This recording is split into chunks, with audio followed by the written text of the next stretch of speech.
Hello, everyone. Just wanting to make sure you can all hear me.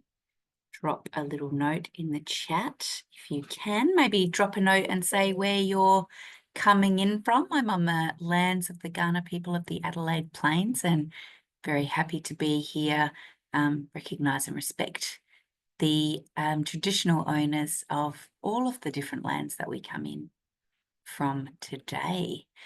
You're slowly coming in. We've got quite a few people registered today. I will share my screen and get started as soon as I know you can hear me. I'm looking for your chat now that I've shared my screen. Can you hear me?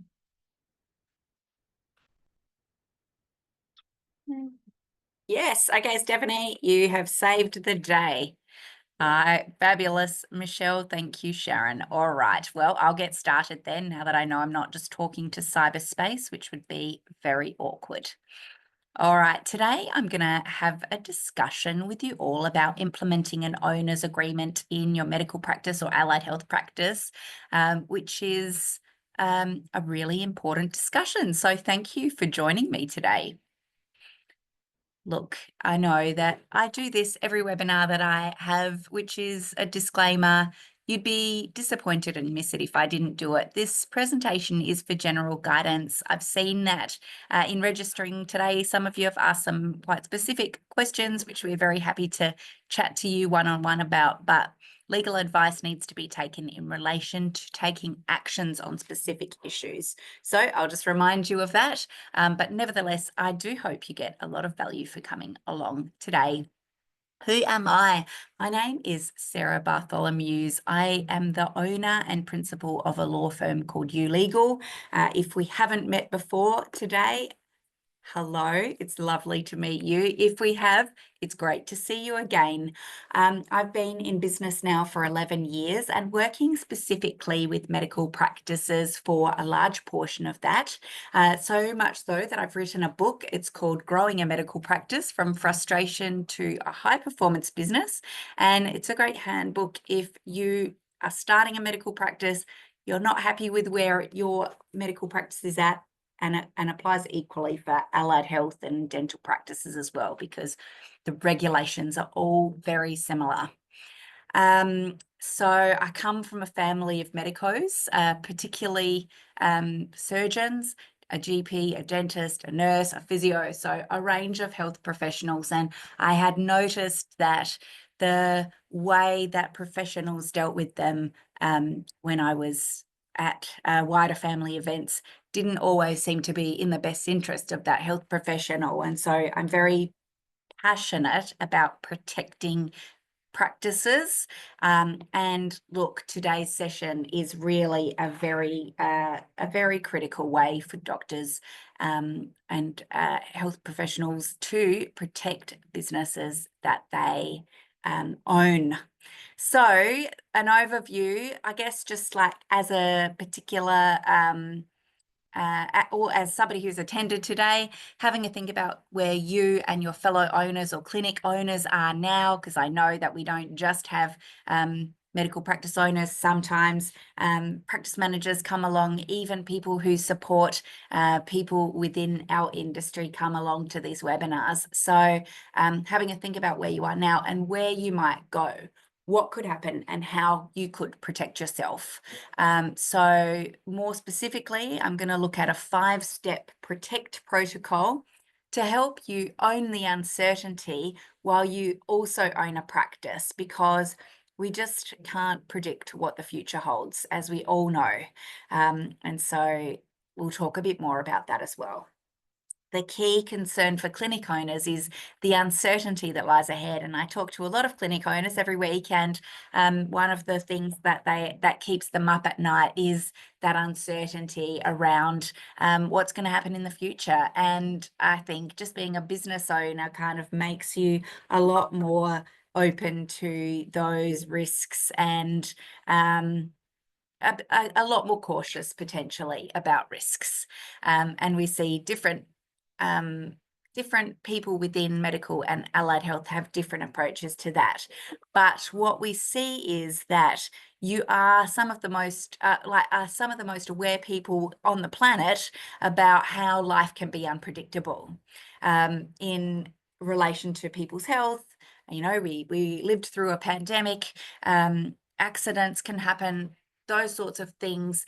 You see it every day in your clinic, but it's also very human to believe that nothing bad is going to happen to you.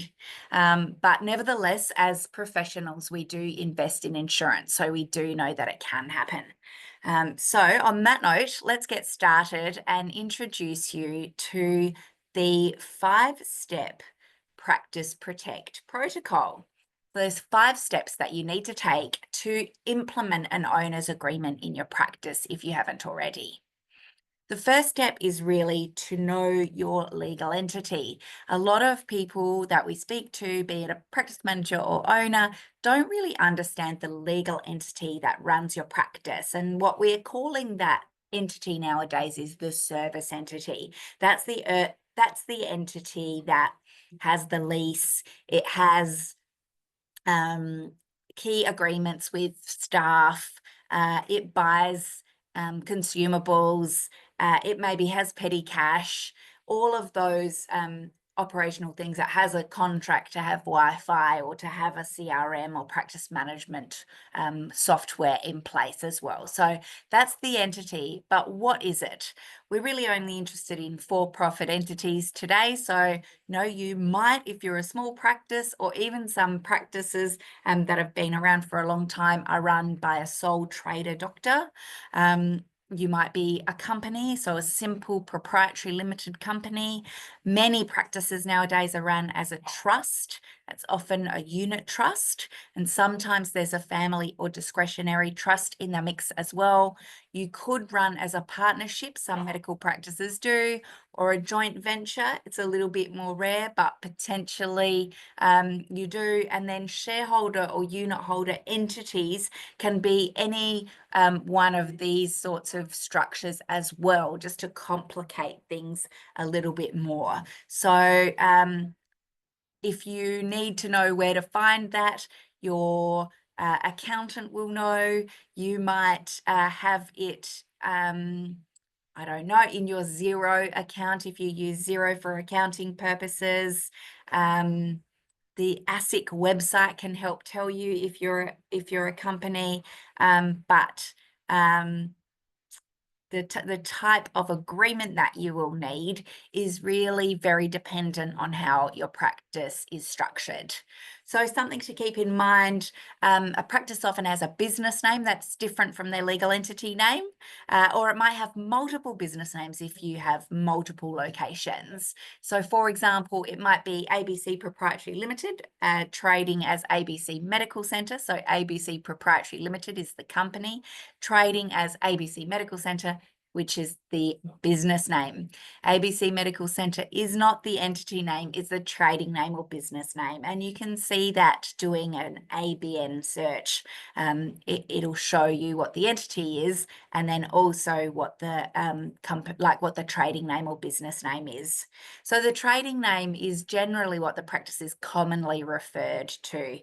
So ABC Medical Centre, for example. To officially trade under a specific name, a practice should have registered it as a business name with ASIC, the Australian Securities and Investment Commission. And the legal name will change based on the type of entity that you have. It's important for you to know as an owner what the correct legal entity name is, and it might be really something that only passes your mind each time you have an appointment with your accountant to check on how you're going for the year or to finalise your accounts for the year. The step number 2, I'm aiming to do this in 30 minutes. So there we go. We're a third of the way through. Identify the type of agreement that you need. So for a company, it will be a shareholders agreement. For a unit trust, you might have a unit holders agreement. For a company and a unit trust, so where the company is a trustee, the unit trust, we like to prepare an equity holders agreement, which is where the shares and the units are stapled together, and it's an equity holders agreement, and that there's one agreement for both of those entities. If it's a partnership, it's a partnership agreement. And those different entities I talked about will have different types of agreements. A joint venture, for example, would have a joint venture agreement. But these are the most common types of agreements that we see. Step 3 is to influence your fellow owners. What we see is in partnerships, as in other types of relationships, maybe marriages, there tends to be different types of risk tolerance and different types of risk awareness within ownership groups. And often there's one person who's more keen on having a shareholders or owners agreement in place.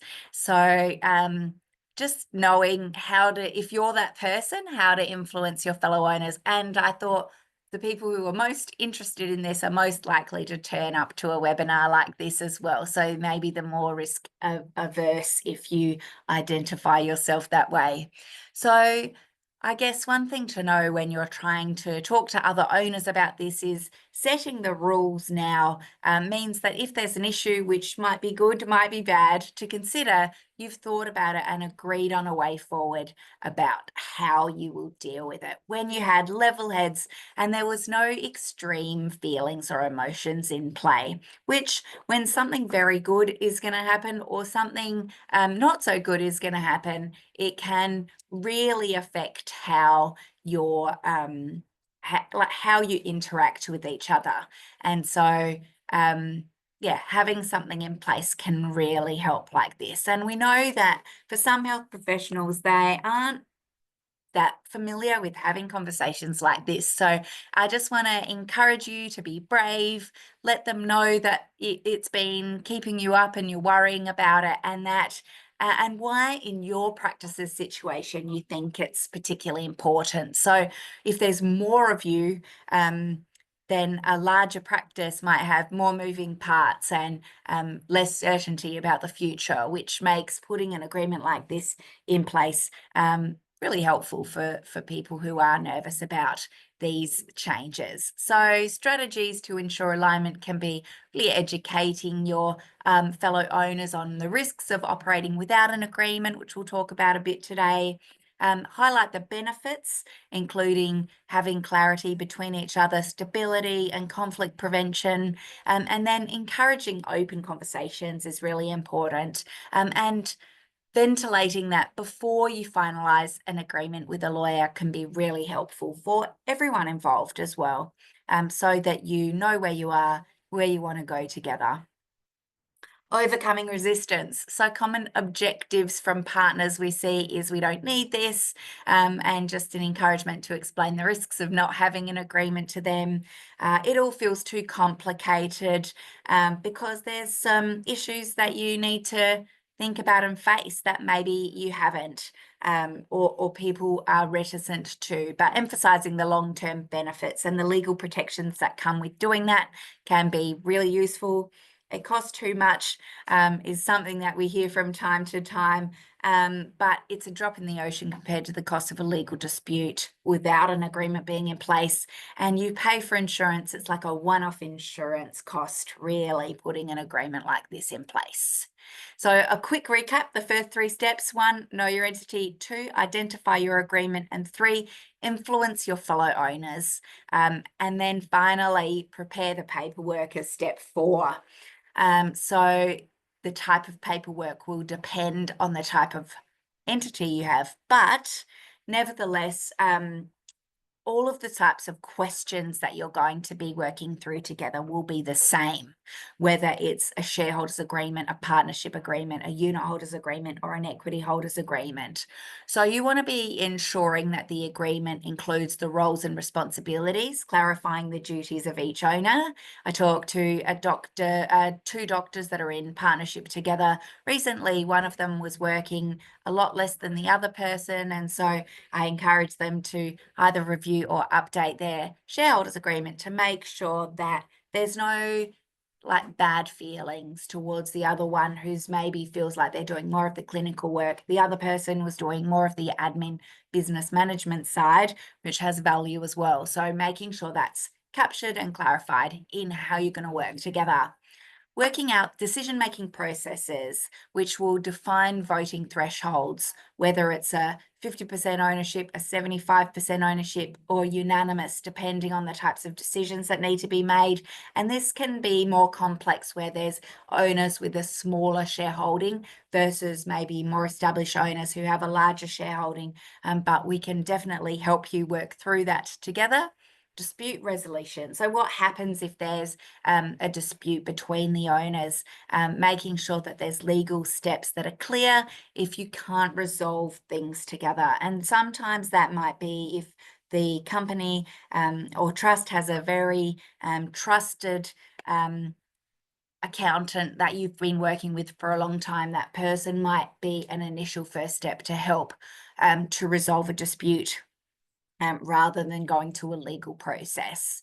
And then exit strategies. So how are you going to plan for your buyout, retirement, or unexpected events? I'll talk a little bit more about that when I do some case study suggestions of what's happened with clients that we've worked with in the past as well.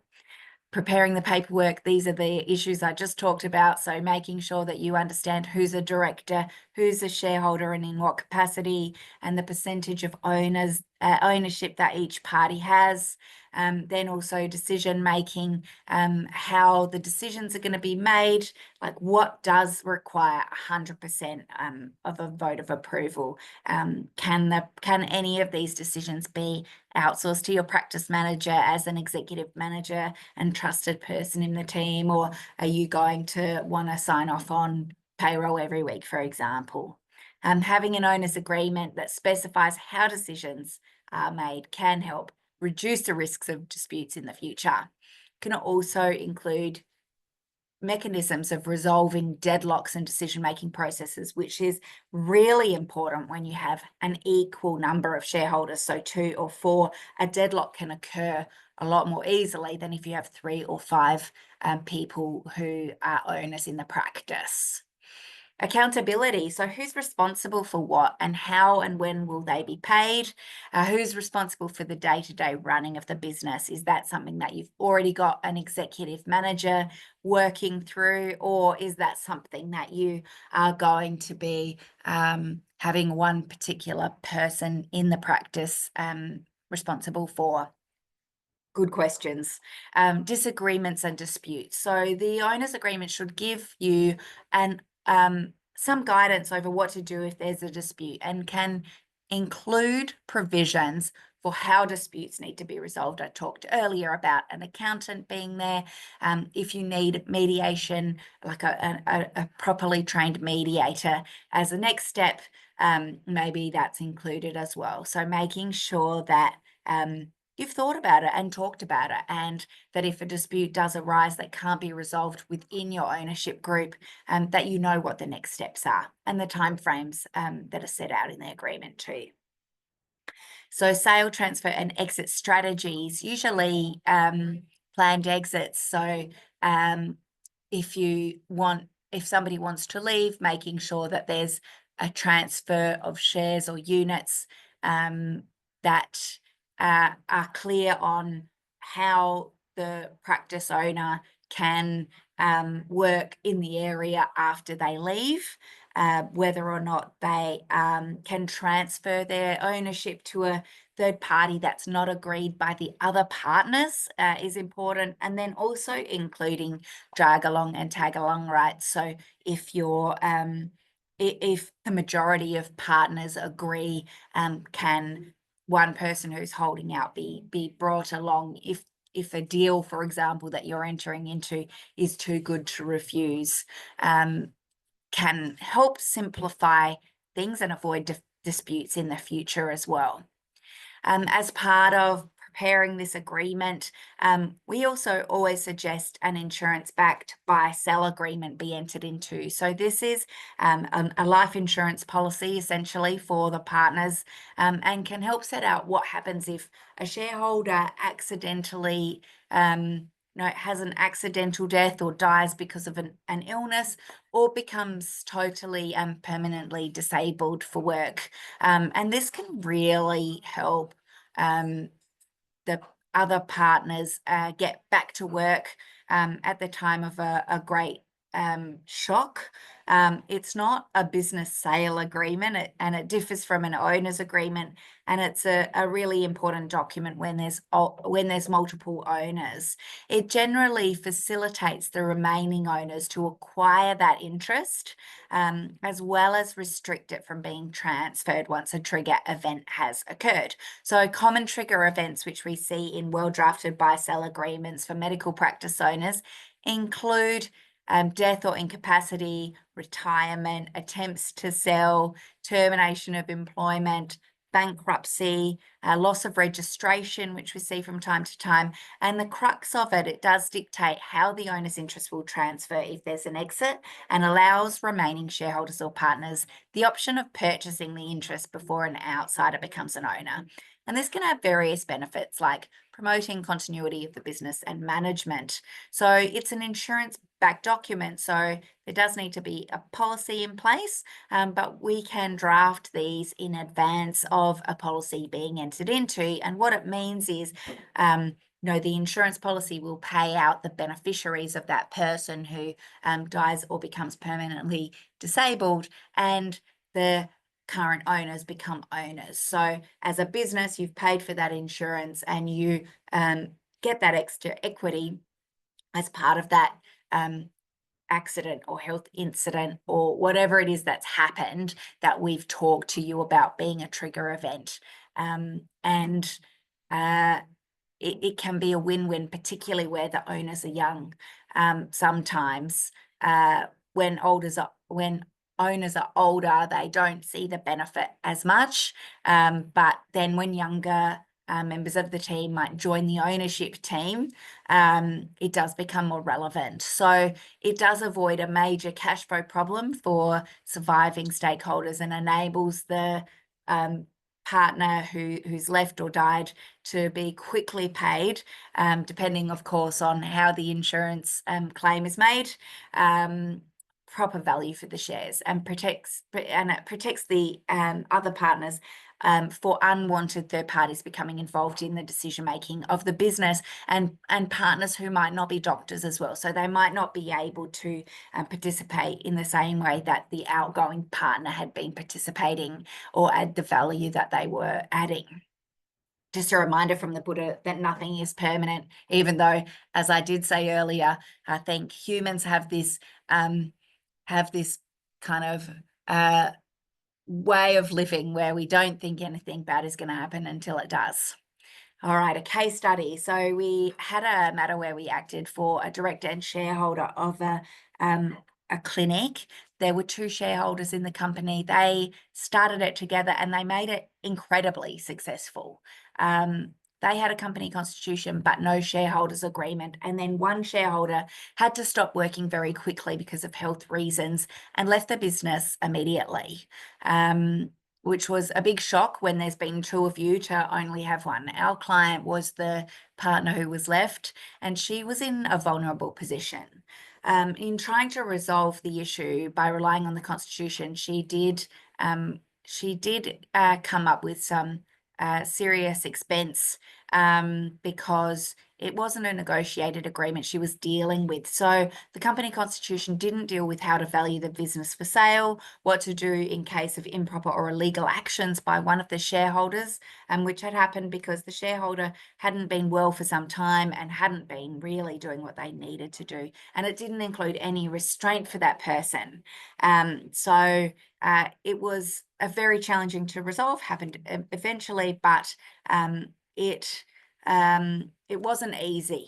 We recently worked with a clinic where we had prepared the shareholders agreement, and it was one of the shareholders needed to leave because they had really conducted themselves inappropriately in the workplace, and so that there was an agreement which meant that they left not being paid the full entitlement that they would have been if they were leaving not under those circumstances.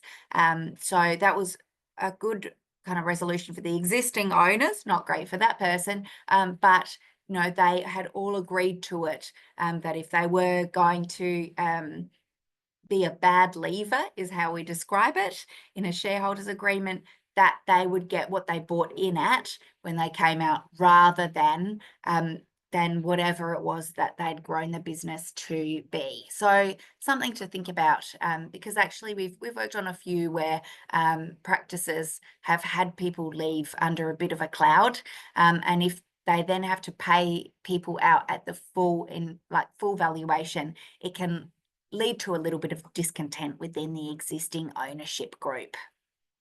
Step 5, our final step of my Practice Protect protocol, is to leverage an expert. So using an expert also always brings new ideas, best practice, and accountability.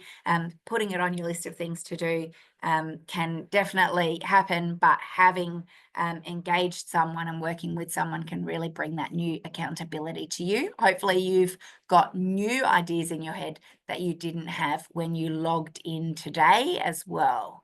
All right. Well, we're really nearly at time, which is good. If you do have any questions so far, please feel free to pop them in the question and answer box or in the chat, and I'll just explain how we work at U Legal. We always listen to your calls through an email, or we send you an online form, depending on what works best for you. But very happy to do that through a call or a Zoom meeting like this. We then, based on your instructions, prepare the first draft of an agreement or your agreements, and then we send that to you by email so that you and your fellow owners can go through those agreements before we then have a meeting with you, talk to you, or some people just prefer to email us comments and questions about the draft agreement, but very, very our preference to see you face to face and talk things through. And then based on that call or those emails, we'll finalize the agreement, and then update any changes if required. And we find that this way of working works for 99.8% of our clients. The only reason it might not is if there's 10 owners or 12 owners. Sometimes where there's more owners, there's more discussion that needs to happen, which is totally fine. We can always work with larger clinics, which we do love to do.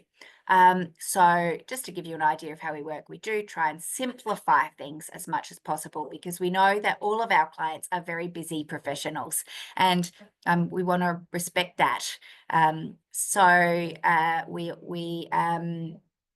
We've managed to work out how to work with you in that way, and it works really well. So I'm taking questions. I've seen a couple have come through. These are my contact details. If we haven't met before, probably been getting emails from me though, if you did register for this webinar, and you can book a call with me anytime. It's a complimentary call for 15 minutes. We can talk things out, and feel free to connect with me on LinkedIn as well, of course. All right, I've got a couple of minutes for questions. Let me stop sharing and have a look at your questions. Jennifer says she missed the bulk of the talk. So yes, I'll be sending out the recording of this so you can watch it back in your own time. Jennifer, thank you for popping in to say hi. Ian says, with a bad director scenario, what stops a group of directors accusing a single director of being bad? Yes, that's a very good point. Usually, like trigger events, those bad leaver provisions are defined. And so, for example, if someone's had their APRA ability to practice under a cloud. We had that for one matter, where an owner was no longer able to see female patients, for example. That was quite clear in that example that they were a bad leaver. And they'll be, if they become bankrupt, that might be a bad leaver scenario. So usually there's an external ability to refer to something that isn't just people ganging up, but it is a very good point where people feel like they're not a good fit, there's no ability to just kind of start a petition and get them out that way, in a way that they're not being given the full value of their investment back. All right. Well, nope, that's just Tanya saying she can hear me. So that's in the Q&A box. Look, I've managed to nail the timing. It's been 30 minutes, 1 o'clock my time, 1:30 many people's time, 12:30 some people's time, earlier in WA. There's a lot of time zones in our country. Thank you so much for coming along today. I'll reach out to you with an email with this so you can either rewatch it or watch it for the first time or send it on to your fellow owners. Thanks, Michelle, for saying thanks, as well as you, Lisa. And yeah, I look forward to being in touch at some stage. Thanks for coming along today and registering. And we'll be doing another webinar next month looking at doing the topic of restraints, which is a hot topic and very complex legally. If you have any other ideas, feel free to email me. I'd love to help support you with your learning, which we try and do each month. All right, great to see you all. We will be in touch.